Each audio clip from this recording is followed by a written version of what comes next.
Hi everyone, my name is Oluronke Kalajai. I live here in California with my beautiful family. I have 3 wonderful children, Praise, Precious, and Prince. Prince is my 4-year-old boy and he is medically fragile. Prince has a medical condition called myotubular myopathy.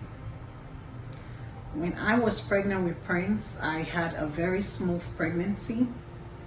I wasn't expecting any surprises. However, when Prince arrived, it came with surprises. When he was born, we immediately noticed that he needed help with breathing, and he had a very low tone. And his crying was very faint, like you could barely hear him cry. And so the doctors immediately started to help him and provide everything that he needs to keep him alive. It took them a couple of months to find out exactly what was wrong with him. We had to do a genetic testing, a muscle biopsy, and it was concluded that Prince had myotubular myopathy. He was in the hospital for 5 months before he was discharged. So imagine going to the hospital, expecting to have this baby and bring them home, but you came home by yourself. The baby had to stay back to get all the help that he needs, or he or she needs. So in this case, Prince was at the hospital for 5 months. And when he was discharged, he came home with lots and lots of equipment. The doctors did let us know that the condition doesn't have a cure. However, they can send him home and try to help to keep him stable. That was all that was promised. And they told us that his condition is very severe, and literally not a lot of people make it out of the hospital. And if they do, they usually don't live to their second birthday. Prince is now 4 years old. We're thankful that he's still here and he is healthy in the best way that he can be, and he's keeping us active. He's a very happy, jovial, he loves boy. He loves songs, he loves God, and we're doing our best. We're doing our possible best to keep him safe in the corners of our house. When Prince was at the hospital, while we were going through all the hospital situation, it was a very tough time in our lives. It was very tough. We didn't expect what we were going through. We went through lots and lots of pain, lots of fear of the unknown. Also grief, we had to grieve the life that we had before he arrived. I had to quit my job so that I can provide the care that he needs, because it was made known to us that Prince needs 24-hour care. So imagine having to let go of what you love doing just so you can take care of your child. One thing, however, is that while we were going through this pain, while we were going through these sleepless nights, all this crying and wailing, one thing stood out for us, and it is the fact that we are not alone. There are other people going through the same thing as we are. We started to find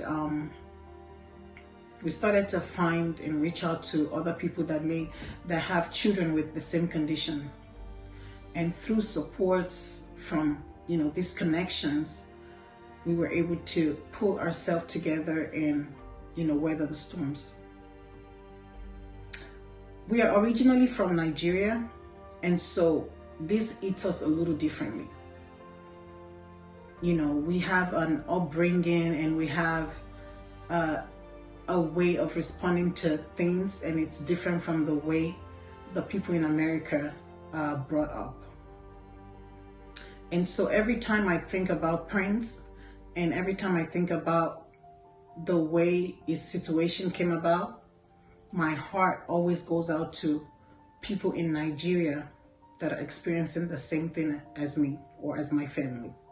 Nigeria is a developing country. There is a lot of potentials in Nigeria.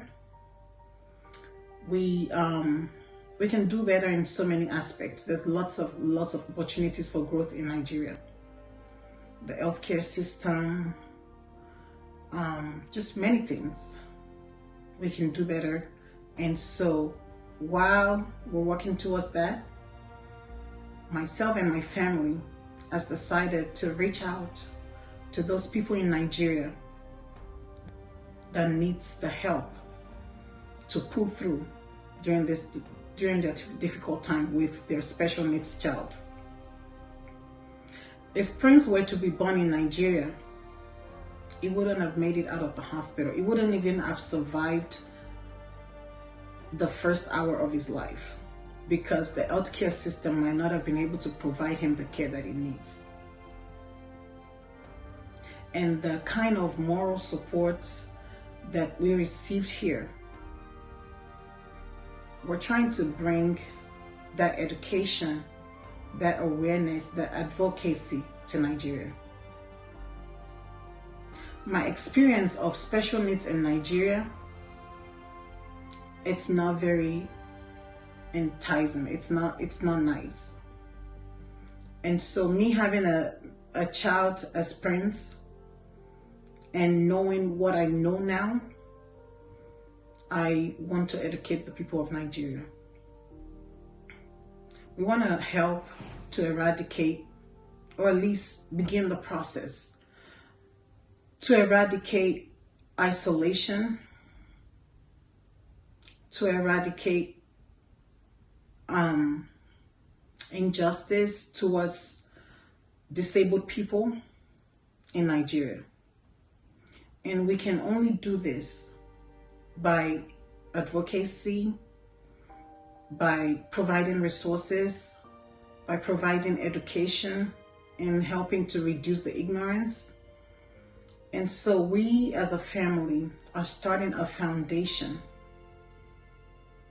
We're starting a foundation to be able to help the people that needs the help. We're doing this from a place of experience. We're doing this from a place of love. We're doing this because we want to give people hope. When Prince was born and we came out of that hospital, we had no ounce of hope. Literally, it's almost like the doctor gave us Prince and said, take him home and, just call us, when he's done. But this boy is still here and he's proving to us every day what he can do. And so there is hope.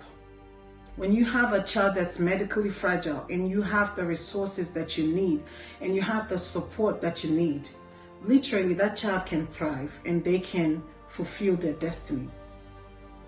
And so we're here to provide that hope, to provide that support, that inclusion that Nigeria is missing, that accommodation that Nigeria is missing. We're here to promote it. February 1st, we are launching our foundation. Our foundation is called Treasured Kids Foundation. These kids are so precious. They deserve all the love, just like you would give your neurotypical child.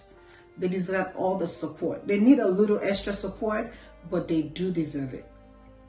And so this foundation is set up to be able to provide that support to these kids and their families, to be able to provide encouragement, to be able to provide love, a listening ear.